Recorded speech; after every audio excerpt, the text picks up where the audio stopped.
আসসালামু আলাইকুম, কেমন আছেন আপনি? বাজারটা কেমন আজকে?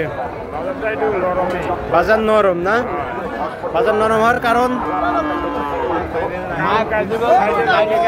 কাজ কাম লেগে গেছে, কেনার লোক নেই না? এটা কিনে আসছেন সঙ্গে বকনা বাচ্চা?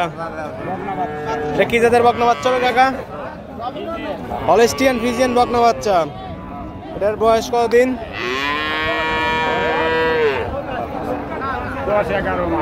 10-11 মাস। 10-11 মাসে তো অনেক সুন্দর গ্রোথ আসছে কাকা। দাম চাচ্ছেন কেমন? 75,000। দর দাম কি হয়েছে কাকা? 60-65 বলতেছে। আপনি কত হলে ছেড়ে দিবেন? 65 হলে ছেড়ে দিবেন। ঠিক আছে কাকা, ভালো থাকবেন। আসসালামু আলাইকুম।